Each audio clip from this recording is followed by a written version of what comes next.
Hare Krishna, everyone. The London College of Vedic Studies welcomes you to a very special live episode tonight. Tonight we feel very fortunate to have with us a special guest. And as you can see, he's a Swami. Swami means renounced monk, senior monk. And he travels the world to preach the principles of Bhakti Yoga. He's been a devotee for over 30 years. Ladies and gentlemen, His Holiness Bhakti Rasayana Sagar Swami. Hare Krishna. Hare Krishna Maharaj, thank you so much for being with us. Thank you for inviting me. How are you today? Yeah, good, thank you. How do you find London? As always, very inspiring. Okay, nice. So I've heard that you are running a seminar, you're giving a seminar on the topic of conflicts. This seminar is happening this next Saturday at the London College of Vedic Studies. And we would like to have a little conversation with you right now, and just to find out more and take the chance to invite everyone interested in joining the seminar on Saturday morning. The seminar is entitled Life Without Conflicts. And I think in today's world, we all experience so many conflicts every day. Yes. So where does the idea of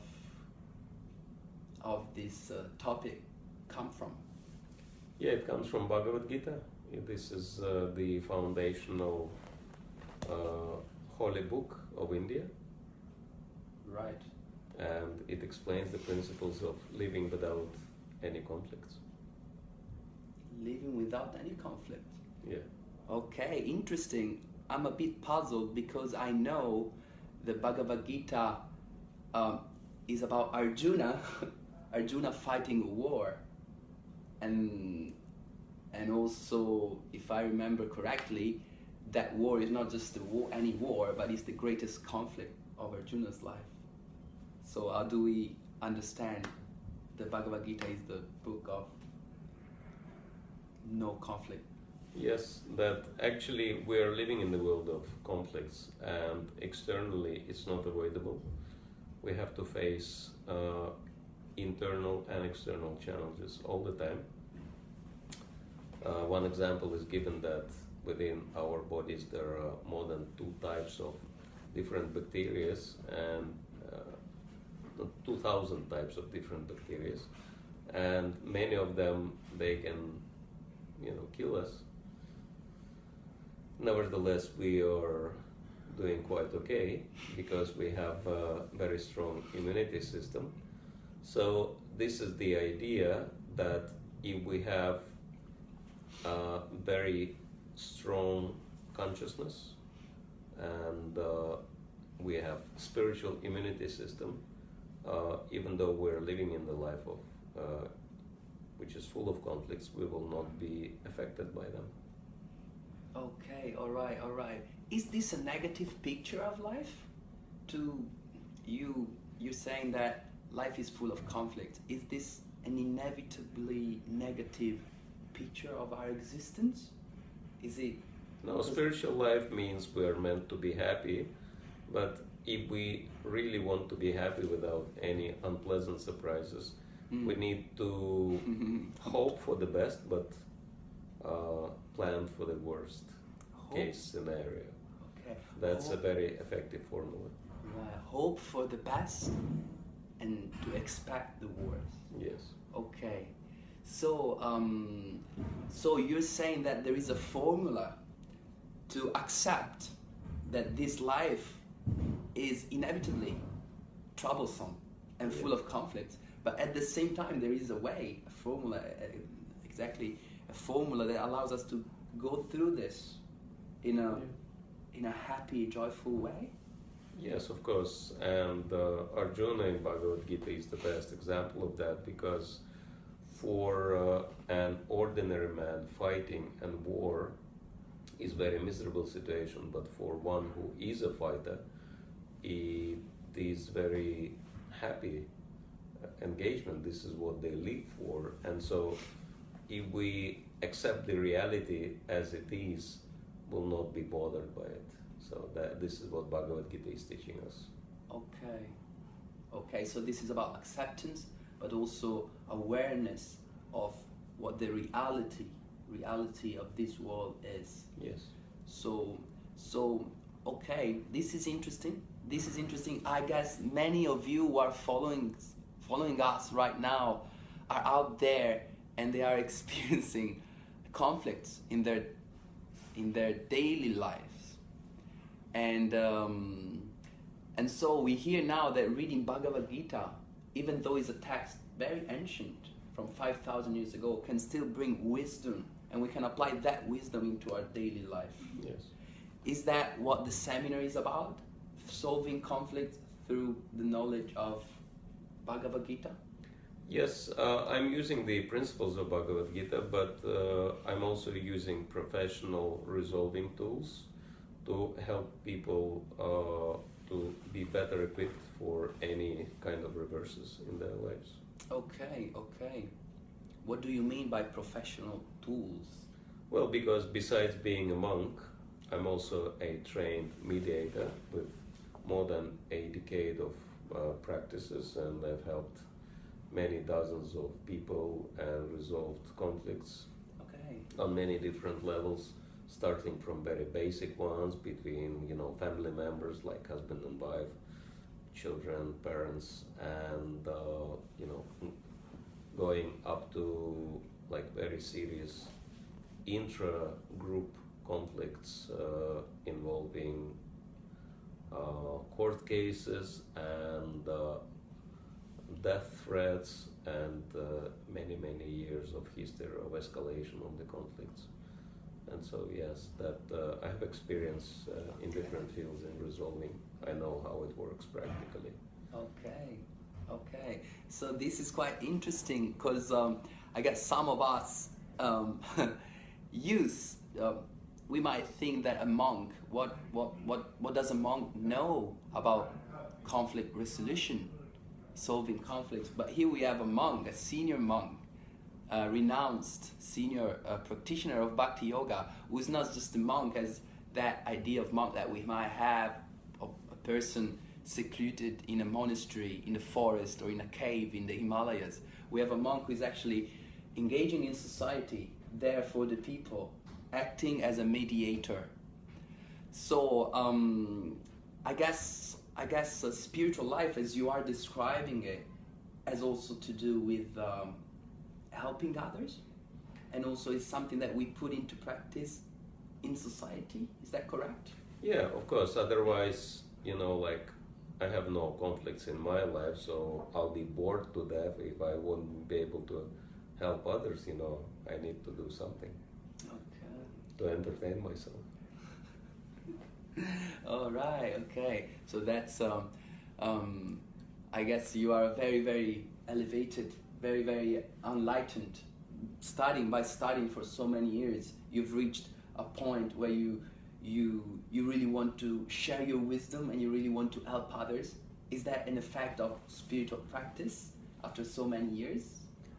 Well, I mean, life without conflict is really just the beginning. There are so many more exalted lessons to learn from Bhagavad Gita. But yeah, this is the first, but nevertheless very important step, that we have zero conflicts in our lives, and then we are free to do positive work and help other people.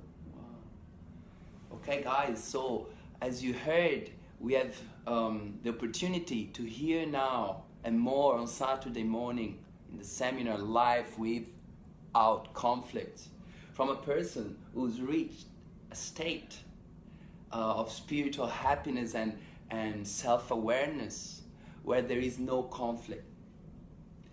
And of course, if we seek help, if we seek for a solution to our conflicts, we might want to hear from someone who's been through that and was risen above that. Because I also understand from reading the Bhagavad Gita that, as you mentioned also, that conflicts are inevitable, and duality is the essence of this material world. So could we maybe say that we should all develop the capacity to see conflicts as an opportunity to grow stronger? Is that correct? Yeah, conflict is an energy, and energy can be destructive, but it can be very useful as well. And so, like electric energy, if we put a plug in a socket, we can get benefit, but if we put a finger in that same socket, we'll get an electric shock. Right. So it's just a matter of knowing how to deal with the energy. And so conflict is a destructive energy, and so it's only the matter of redirecting that energy, and it can serve in a very positive way. Okay. So there is hope after all, because we live in today's world. Sometimes I have the perception that we go through so many conflicts. We hear of so many conflicts at the political level, society level, and what to speak of our personal life, and so we can say that conflict can be used, can be lived through as a way to learn more and to grow stronger and wiser. But also my question would be, why are there so many conflicts, both within us and outside us? Are these conflicts related? What we experience within us, within our mind, we might get depressed, we might feel negative, and the conflicts outside, are they related? Is the situation in the world related to our inner situation? If that makes sense? Yes, of course, that if we have inner conflict, then outer world is responding accordingly. We are attracting the kind of situation which is really just a reflection of our inner world. Okay.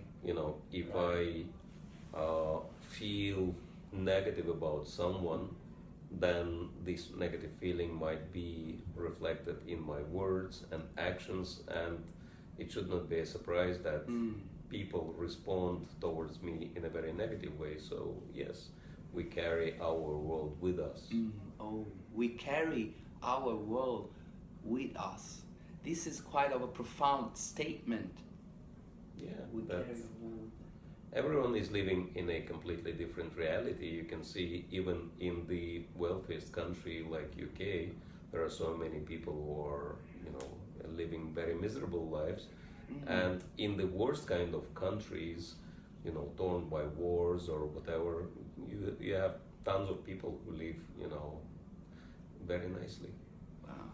So there are like multiple realities, and everyone, lives in one's own reality. So it's the question of creating our own reality, and if it is big enough, we can invite other people into it.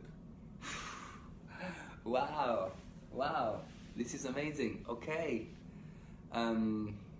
We can change our own reality, starting from our inner self, is that correct? Yes. And if we manage to do that, we can eventually invite other people to partake of our own reality. Yeah. This is a very profound and blissful message. So where do we start from? That would be my question. Because we might be living in London. We're in London right now. We might be very busy every day. We might be stressed. We might feel anxiety because we need to catch up with all our duties, and where do we start from? Yeah, we have different components to ourselves.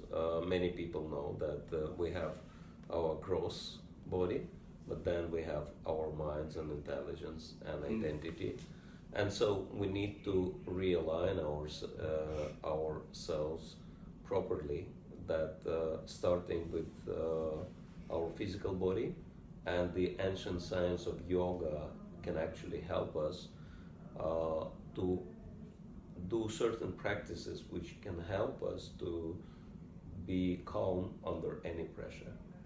And there are certain ways to realign our minds and our intelligence and our ego in the same way.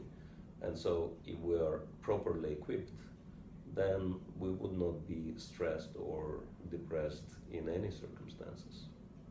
Wow, did you guys hear that? If we are properly equipped, we wouldn't feel any stress, any anxiety in any circumstance. Yeah. This is quite appealing. I myself becoming more and more interested in taking part in the seminar on Saturday morning. And by the way, feel free to subscribe to the seminar. You can sign up for the seminar right now.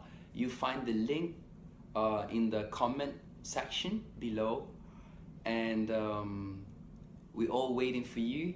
And spread the word, invite your friends, invite your loved ones.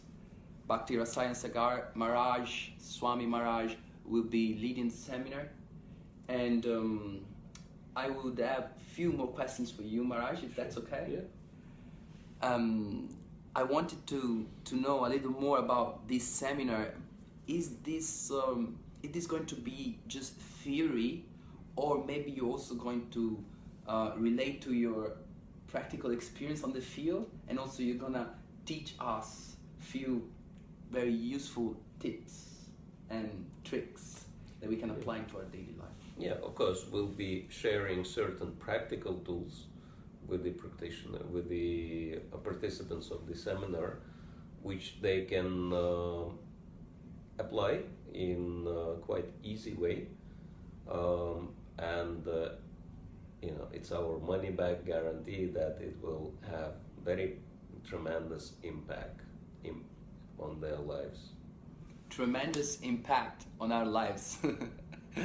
Okay, so easy tips that will have a tremendous impact on our lives. So that sounds too good to be true. Well, what's your secret?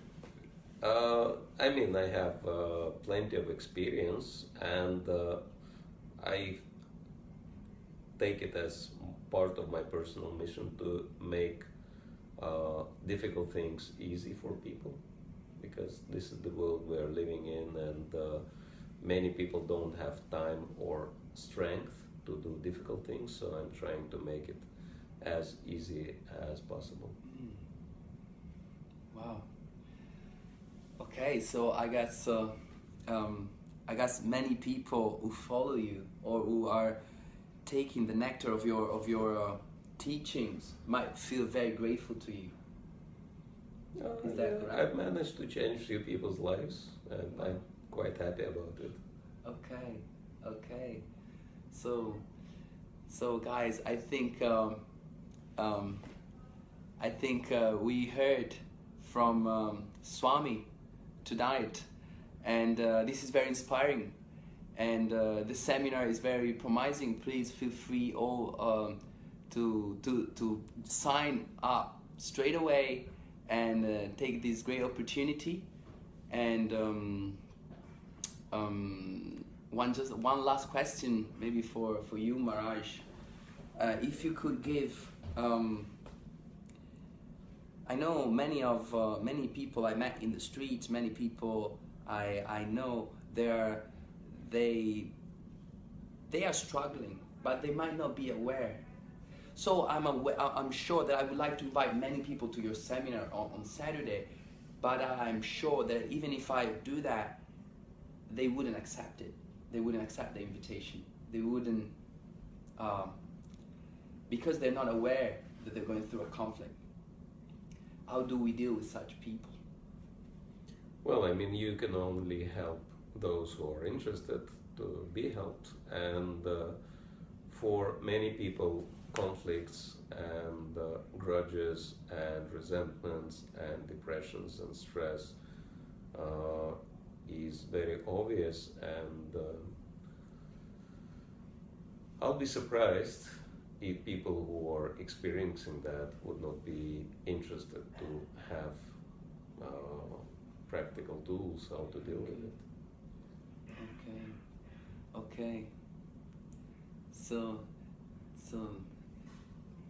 practical tools. Because sometimes we think of monks or religious people, spiritual people being quite lost in their spiritual practice. But here we're talking about practical tools, daily life tips to be put into practice and transform one's life. Yeah. Okay.